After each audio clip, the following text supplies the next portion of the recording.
Okay, so just briefly, here we are on the 8th. We're on the second of our 3 webinars, or large meetings as we call them. We kind of like this kind of community, kind of sense of community with seeing everyone's faces actually on these kind of recording, on these kind of sessions, which is why we decided not to go for the actual format of the webinar. For anybody that wasn't here last week, this is just briefly Ability West Cork, which is myself, Laura and Danielle, and EmployAbility West Cork, which is headed by Mihal Hurley. He's going to be speaking after Valerie today and his team there. We're delighted to present these 3 webinars, or 3 large meetings, and it's all surrounds inclusivity in the workplace.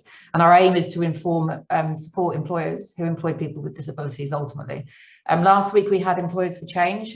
They discussed language around disability, reasonable accommodations and disclosures. And EmployAbility West Cork delivered an overview of their service in West Cork, and they presented a case study. So this week we have Valerie from the Well Institute. She'll be taking you for the first half an hour, and Mihal will take you then for the remainder of the session. Again, like I said, this is all being recorded and it'll be put up on YouTube, and you can share to any kind of platform that you wish to afterwards. So just a brief, we're going to have, this is the introduction. Obviously the Well Institute is going to present from 12:05 to 1:25 to 1, and then employability afterwards, and then we're going to have a really brief, there's like 2 questions at the end. They'll come up on a poll. It's the Zoom poll, so anybody that's been on Zoom before will know what that looks like.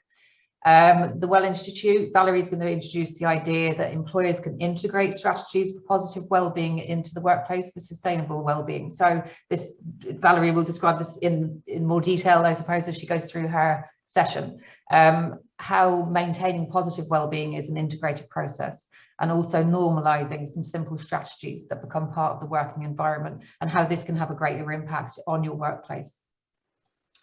EmployAbility West Cork, as we know, they work with people who have an illness, health condition or disability, who want to get a job or return to work, and they also support businesses who want to recruit or retain staff or become more inclusive. The session that Mihal will present will focus on financial supports that are available to employers who employ people with disabilities. So that is it in a nutshell. That's our session today. I'll stop sharing this. As I said, if anybody has any questions at all, please pop them into the chat. Sorry, I actually also meant to say, if anybody wants to turn on their live transcript, do so at the bottom of the page. It says CC live transcript, and then enable live transcript, so you can actually see. Well, it's not extremely accurate, but it's as accurate as we can get it. Subtitles basically. So where are we now? Valerie, I'm going to hand over to you without any further ado. Thank you, Fern. Well, hello everybody. I'm just going to put some slides up. Okay, get that bit done, because that's often the most stressful bit, is just getting some slides onto a shared screen. Fern, thank you very much for inviting me to participate in the webinar series. I was really happy to be invited to talk a little bit today about some of the work that I'm involved in through the Well Institute. And so, I suppose, my own background is that I come from a psychotherapeutic background, but one that has been really focused on trauma. And so with 20 odd years of trauma experience, and also experience working for an employee assistance program provider. So down through the years, I've done a lot of work with in a lot of different companies. So I've got a really good understanding of that sort of workplace setting as well. And in 2019, I founded the Well Institute, and this is really, I suppose, my intention was to really help people as best I can to begin to take charge of their stress. So when you're working with trauma, which is really an extreme anxiety condition, a lot of the work I might do with somebody before we'd even process trauma would be around how to learn how to calm the nervous system. And I suppose what began to dawn on me was that these are skills that we all need to know. You know, we're human beings. We experience stress every day in our lives. How are we coping with the stress that we're experiencing? How can we help ourselves? And so I've created dedicated programs, where they have online programs, on-site programs, dedicated to really almost upskilling people, teaching people the tools that they can use to help themselves. And coming into a meeting like this, it's a huge subject, excuse me. And so I thought it was best to really stick with some key messages today. And one of them, this notion of positive well-being in the workplace. I think companies have been throwing money at this issue for many years, throwing lots, billions at this issue. And often what companies realize is that there isn't a lot of change sometimes as a result of the investment into the programs that they were providing. So this notion of having lots of workshops and taking people through lots of workshops, it can be very interesting, but there often isn't much change as a result of it.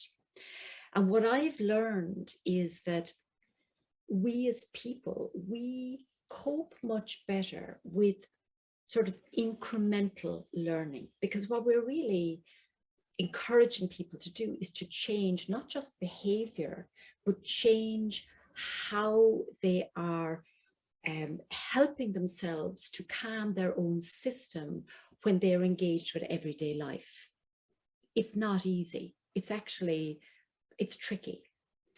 So we can understand it cognitively, but often what we're not able to do is to really help ourselves on a practical level. So the key message is really that maintaining positive well-being is an integrated process. It isn't just one-off workshops. And we need to start normalizing strategies. We need to start normalizing some of this learning in the workplace to support people and to support the environment, because it's a relationship.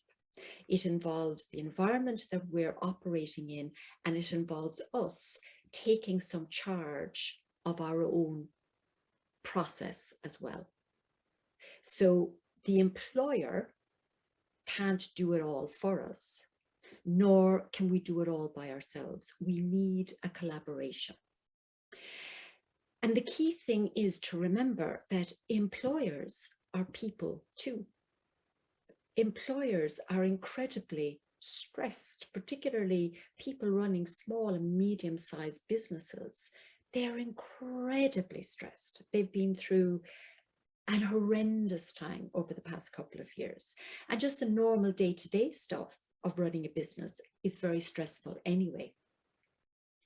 So when I'm talking today, I'm talking to both employer and employee. I'm talking to people. And I'm not saying it's all down to the employer to provide something for the employee. We're all part of this. So one of the key messages, one of the things, if you went away with nothing else today, is to get a little understanding around how you and I are designed as human beings. Because what we have to ask ourselves is, what's actually possible with how we're designed? Generally, what we're getting stuck in is that we're trying to we have unrealistic expectations of what we can achieve, because we are not operating within our design feature. We're pushing against it all the time. So actually understanding ourselves and how we're designed is really helpful. The other thing I want you to understand is that we are adapted to short-term stress. We do not cope very well with long-term stress, with chronic stress. The other thing is that we are all different, and that's a fact. When it comes to stress and our ability to tolerate stress, we are all different. I'm going to talk a little bit about that, about our tolerance level for stress. The good news is that there are ways of helping ourselves. Awareness, absolutely, vital. We can't change unless we're aware and self-aware. And luckily, this can be cultivated. We can learn how to respond to something rather than always reacting to something. How can we calm ourselves enough to be able to respond to a situation than just flying off the handle? We also need to be able to use our brain. We have this very valuable asset here, but we're not able to use our brain properly when we are too stressed. And we'll talk a little bit about that. And finally, cultivating compassion in the workplace is really important. And this isn't just, a bit of a namby-pamby, oh, let's be compassionate and have gratitude. And this is really important because it's actually having a major effect on your brain. And we'll talk a bit more about that. So if we think about our design feature, basically, if you think about the brain, if you think about your brain looks a bit like your fist does, sitting inside in your head with this front bit here behind your forehead. So when we were originally, our original design was all based here on our brain stem. This is all about survival. So it was life and death. That was it. It was very basic. And as we evolved, we developed this limbic system, which runs through the center of the brain. And this is where we began to feel about our survival. We began to feel emotions, joy, pleasure, as well as fear and anger and other emotions. But we began to develop our ability to feel. And then we began to develop the ability to think.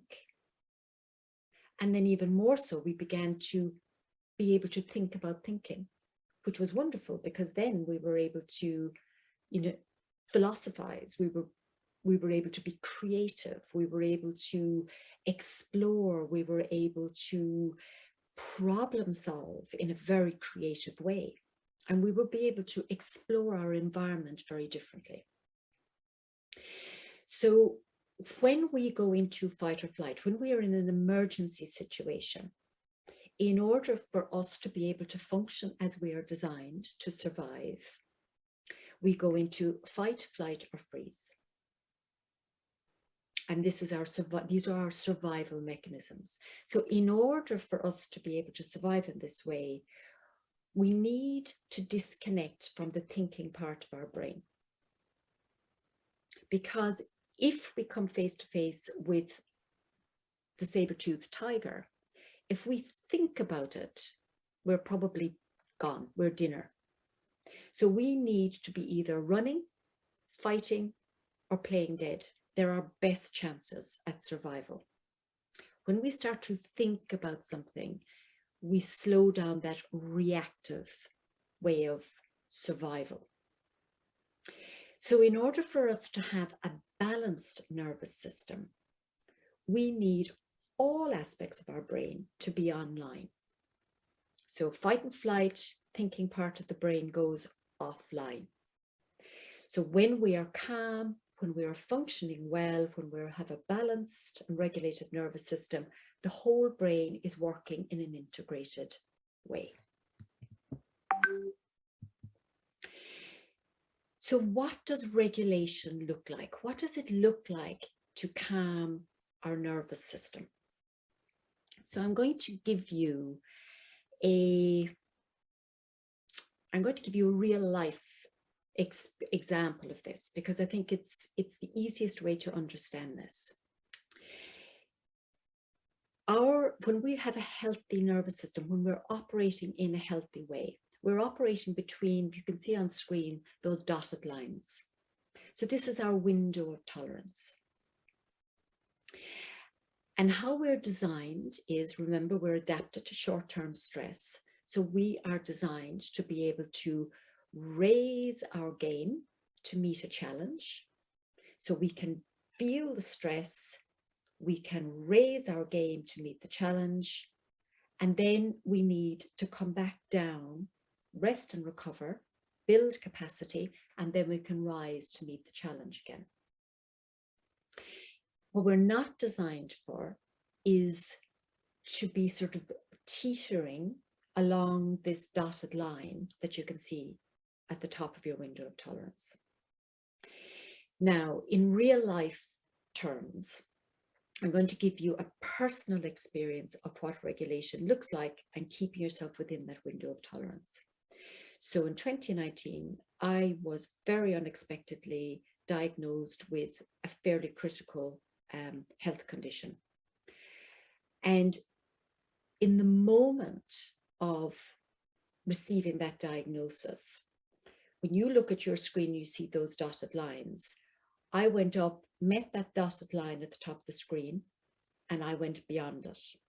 So when I went beyond that dotted line, I was gone into fight and flight. I was gone into emergency reaction mode. So remember the brain, when we go into fight and flight, we start to disconnect the thinking part of the brain. Now, because of my training, because of my understanding of the nervous system, I knew that if I continued to operate in fight or flight, that I was going to become even more unwell. That if I was going to help myself, I needed to be able to come back within my window of tolerance.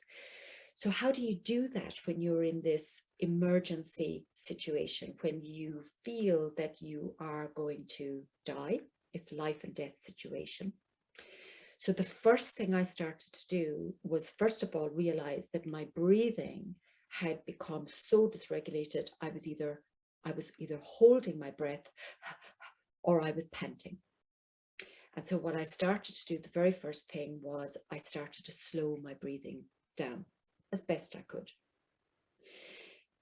Now, if you ever have an experience of being in an emergency situation, if you feel yourself in a panic situation or come across somebody who's panicky, what you advise and help somebody to do is to slow their out breath. Don't worry about taking a big deep in breath. Only focus on breathing out as slowly as you can. And that's what I would start to do. I'd start to slow my exhalation. And slowly, I could start to bring myself back within my window of tolerance. And then I could start to process information again. So I could hear the doctor again. I could hear the information again, and I could begin to process the information and engage. Now, another way I used to help myself to stay within that window of tolerance was when I would notice my body reacting to stress, and our body reacts to stress, I would make very small, slight changes. So I'd notice my stomach tightening. So what I would try and do is just relax my stomach. Or I would notice my shoulders up around my ears with tension, and I would try and relax my shoulders down. When I made these shifts in my body, that changed the data flow to my brain about what was happening. So the messaging to the brain was, okay, maybe there isn't such a critical emergency happening. Maybe we can sort of calm down a small bit. It would reduce the amount of cortisol going into my system. And I could bring myself back within the window of tolerance. Now, the health condition didn't change. That stayed exactly the same, but I couldn't do anything about that. What I could do was I could try and keep myself calm. And by coming back into my window of tolerance, I was able to take much better care of myself. I was able to process information. I was able to actually take care of myself in a very different way. I also wasn't putting my whole system under such pressure that I was getting in my own way in terms of healing. So by using really simple techniques, these are simple, I'm talking about a breath technique, I'm talking about some body shifting, some body relaxation techniques. That's what I'm talking about. Really simple. I'm able to bring myself back within my window of tolerance. And if I'm operating within my window of tolerance, then I'm healthy. Once I start going outside that window of tolerance into fight or flight, and I remain out there, that becomes really unhealthy. We don't cope well with being outside of the window of tolerance. So that's what regulation looks like. It means being aware of what's going on with your breath, your body, responding to what's going on, and making adjustments. And I'm not talking about just getting up in the morning, doing 20 minutes meditation, and then that's it. This is regular adjustments all day. If I asked you to stand up and to stand completely still with no movement, you would not be able to do that. What you will notice is that you are constantly making micro adjustments all the time to keep yourself standing straight. Your nervous system is exactly the same. We need to be making these micro adjustments all the time in order to maintain balance. Balance standing up, balance within the nervous system. It requires the same micro moving. What it means is that we can meet our challenges more calmly. There are still challenges. The challenges remain. So if we start to bring this into the workplace, what does it begin to look like? Because we can have the one-day workshop where we can talk about this, and that's really helpful. The education piece is really helpful. But we process information incrementally. You know, we like small bite sizes of information, and we can process that. So actually more incremental learning, I've found that with my programs. This is why I've got a program where for 4 months I do a Zoom online program. We meet twice a week for half an hour. That's it, half an hour. But over the 4 months, you've got that building of incremental learning, both your understanding, but also the experiential learning of calming. What helps you to calm your system? And remember, we're all different. It's different for all of us. We are all born with a different tolerance level for stress. So we need to stop expecting each other to be like ourselves. We're not. We're all different. Some of us have quite wide windows of tolerance, so we can cope actually quite well with lots of stress in our lives. Other people have quite narrow windows of tolerance, and that means they have to work much harder to stay within the window, or to bring themselves back within the window of tolerance, or that their ability to cope, or their capacity to cope with stress is more challenged. That's a fact.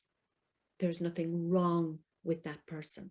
It's just that their window of tolerance is more narrow. So it's important for all of us to get a sense of what our own window of tolerance is. And do not expect everybody else to be the same as us, because they're not. So be curious about other people and how they cope, because we can learn from each other. But when we think about our working environment, I mean, how many of us are working in an environment where people are running and racing and, you know, panting and, you know, in, an animated, stressful presentation all of the time? There are a lot of work environments like that. And it seems to be the norm. It seems to be that unless you're running and racing, somehow you're not deemed to be working hard enough. In fact, we can be more productive, more efficient, and more well in a calm environment. So promoting a calm environment in your workplace is really important. we don't stop running and racing. It's not good for us. And psychological safety, what do we mean by psychological safety? Well, to feel safe enough to be able to say, I've made a mistake. I need some help. Can I have a chat with somebody about something? To feel safe enough to be able to express some vulnerability without fear of being humiliated or shamed or dismissed in some way. So having a calmer environment, a more open environment to difference, to inclusion, to understanding that if you look around your work environment and you see somebody struggling, that if we approach with some compassion to support somebody, we're going to be able to help somebody come back within a calmer setting so that they're going to be able to function much better. But observing somebody spiraling outside their window of tolerance is going to be really unhelpful for that person, but it's really unhelpful for the workplace as well. Because we are human beings, we are relational. And guess what? We co-regulate. So I bet you everybody has had the experience of walking into a room, maybe walking into a meeting with somebody. And when they walk into the room, they immediately, without having any information, without a word being spoken, they begin to tense up. Because what we are feeding from is we are regulated. So we come into a room, the person we come into the room to is anxious, tense, maybe highly stressed. They don't have to open their mouth. We feel it. And we have a choice at that point. We either allow that person to decide the mood of the room, or we actually take charge of our own nervous system and we keep ourselves calm. Because if we can stay calm, there's a better chance that the person who's dysregulated will be able to downregulate and calm, meet us in the calm place. So we either meet up in the highly stressed space or we meet in the calm space. But we co-regulate, we influence each other all the time. And we need to be aware of that. We have a huge impact on each other. And we don't even have to say a word around it. So we also need to focus on celebrating the wins. You know, attitudes in the workplace can be around failures, mistakes, not getting it right, not doing enough, around negativity. And we are hardwired for negativity. That's our survival instinct. Keep an eye out for the danger. But actually, training ourselves to acknowledge the wins allows us a more balanced perspective.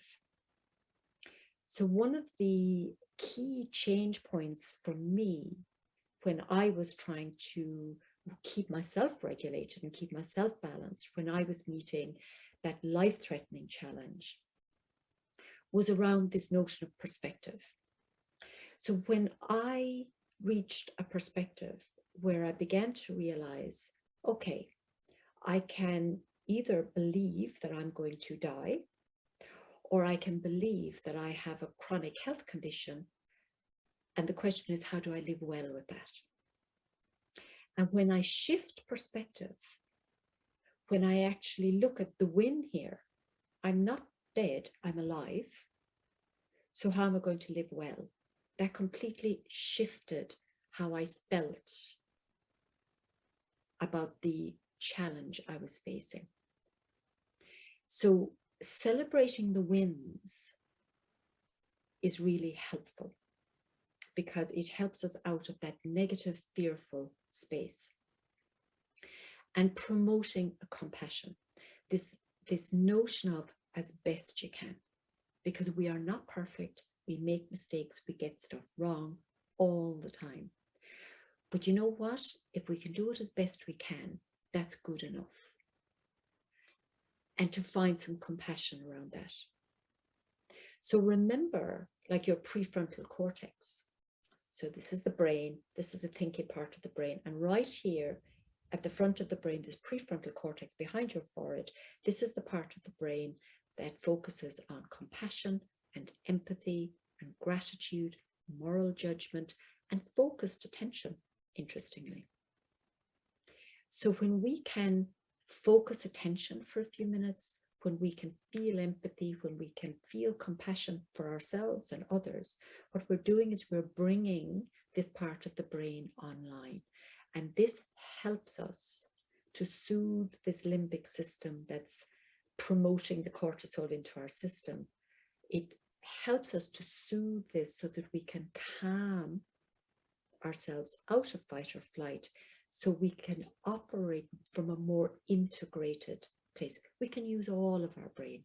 Use your brain, but use all of it as best you can. So some of the tools that we can learn are, for example, managing our breathing. And the science behind why your breath actually helps your nervous system to calm down is your exhalation.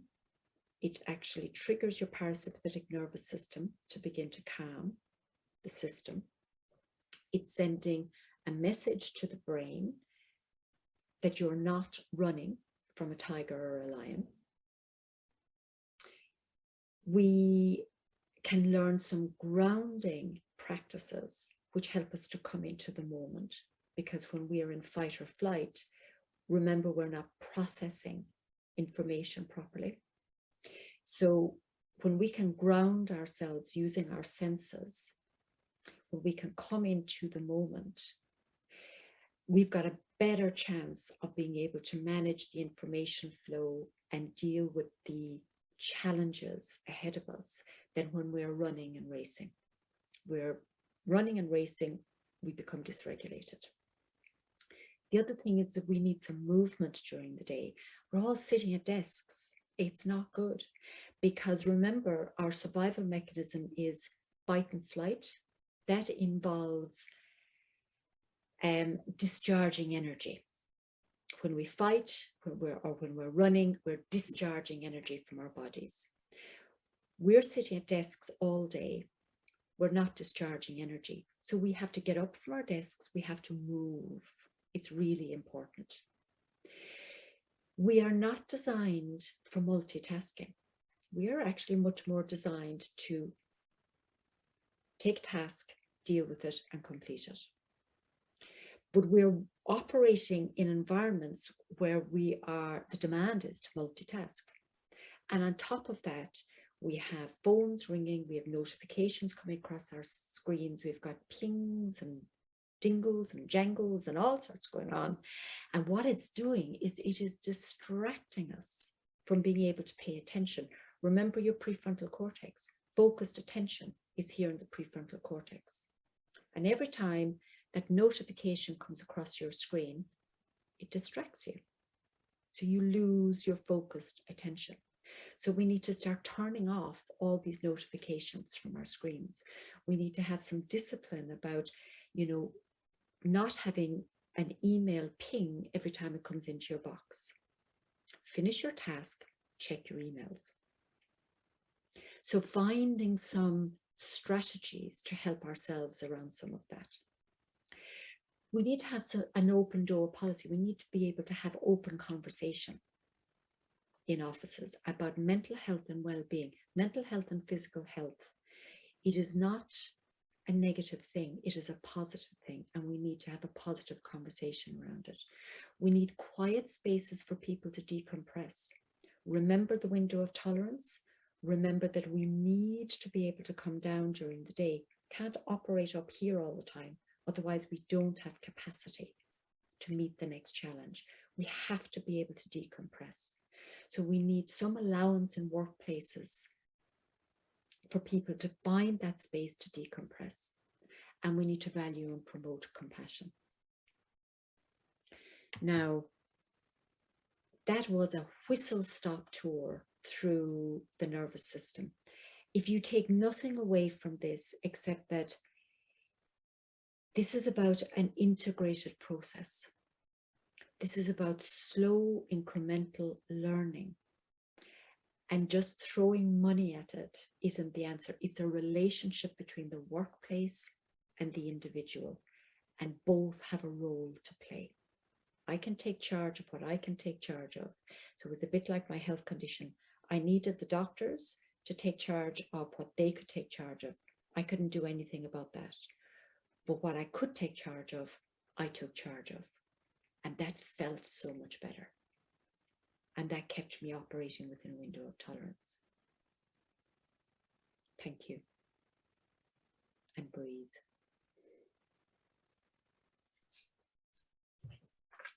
Thanks so much, Valerie. I don't know about anyone else, but I feel very, actually, I was listening to you speaking and I felt very relaxed, I have to say. And those, even just when you were discussing like the lowering the shoulders, I have a terrible habit of doing that as well. You know, you kind of start talking, you're like this, hunched up a little bit. But even those kind of little techniques, you can really even just talking through them, you can feel it, just that relaxation piece. Really powerful. Thanks so much. And also for sharing your health status of a couple of years ago as well. And I'm sure everybody is wishing you well. So thanks, Valerie. Thanks, Fern. I think we will move on to Mihal. I'm just conscious that we have up until about 1:45. So are you okay to pop up your slides there? And just remember, everybody, this is being recorded, so it will go up on YouTube, like I said. So if there's anything that you wanted to look back on with Valerie or Mihal, in fact, you will have it there to kind of go back over. So I'll hand over to Mihal. Thank you very much, Fern. Can you see my slides, Fern? No. Okay, sorry, no. Something gone askew. That's all right. We love the odd technical glitch, don't we? Don't we? Isn't it great? Just a moment, my apologies. Okay.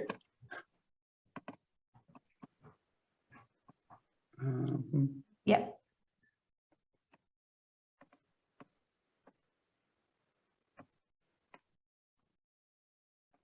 Thank you, Fern. My apologies. Not a bother. Is that up now for you? Perfect. Lovely.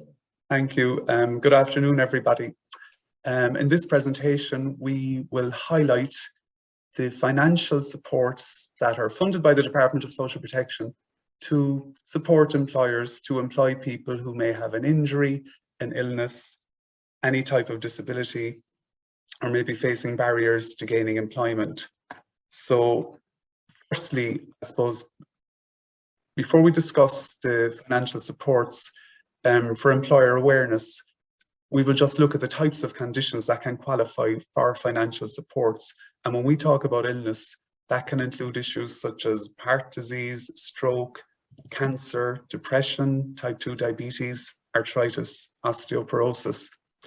In looking at acquired injuries, these can include traumatic brain injuries, spinal cord injuries that result in partial or total paralysis, injuries that result in the loss of an arm, a leg, eyesight or hearing.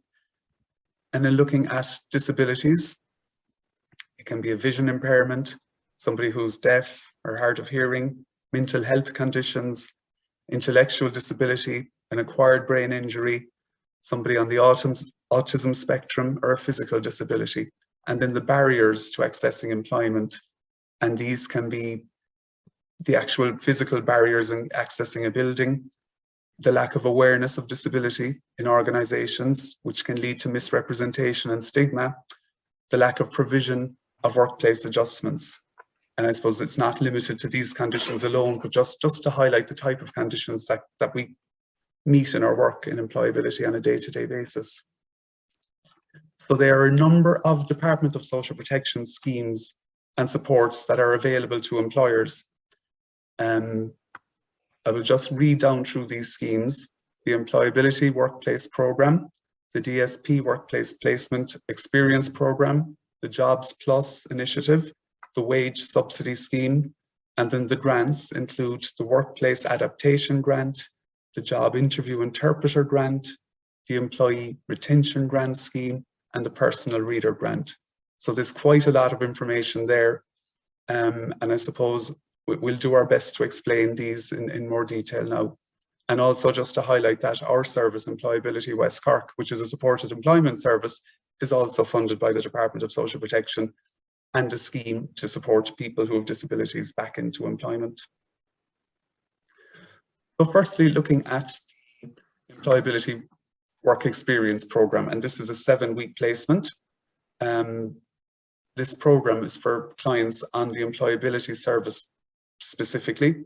The programme is funded by the Department of Social Protection and administered through Employability Service West Cork.